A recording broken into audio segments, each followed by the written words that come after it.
আজ আমরা বানাবো বিকালের খাবার, সবচেয়ে সুস্বাদু খাবার আলুর চটপটা।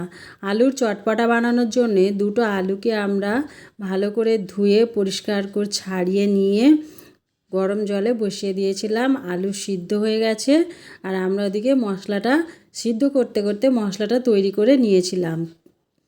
দুটো আলুর জন্য লাগছে একটা পেঁয়াজ ছোট ছোট করে কেটে নিয়েছিলাম, একটা টমেটো ছোট করে কেটে নিয়েছি, একটু ধনেপাতা, একটু কুচানো কাঁচা লঙ্কা, বিট একটু কেটে নিয়েছিলাম কুচো কুচো করে, শসা কুচো কুচো করে কাটলাম, আর একটু ছোলা।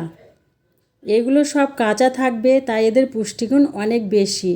আর মশলার মধ্যে ছিল জিরে আর একটু মরিচ আর একটু শুকনো লঙ্কা ভেজে নিয়ে গুঁড়িয়ে রেখেছিলাম, আর একটু টক জল। এবার আমরা মেন কাজটা শুরু করব। প্রথমে আলুর ভিতরে আমরা সবগুলো দিয়ে দেব। যত কেটে রেখেছিলাম মশলাগুলো সবগুলো দিয়ে দেব। যত সবজি কেটে রেখেছিলাম, মশলা গুঁড়িয়ে রেখেছিলাম, তেঁতুল টকটা রেখেছিলাম, সবগুলো দিয়ে দেব। দিয়ে আমরা এটাকে নাড়তে থাকব।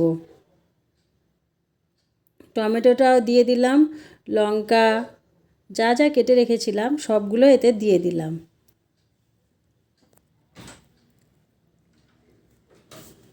আর এটা খেতে খুব সুস্বাদু হয়, আপনারা একবার করে খেয়ে দেখতে পারেন।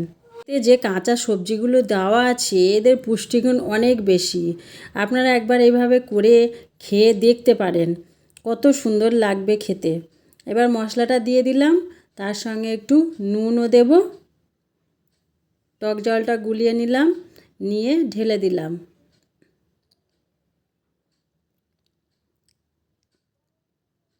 দিয়ে একটু নুন দিয়ে দিলাম, দিয়ে এবার অনবরত নাড়তে থাকবো। নাড়লেই ব্যাস আমাদের চটপটা রেডি। একবার খেয়ে দেখুন কত সুন্দর লাগছে খেতে। অনেকেও কাঁচা বিট খেতে পারেন না, তারা সেহেতু কাঁচা বিটটা দেবেন না।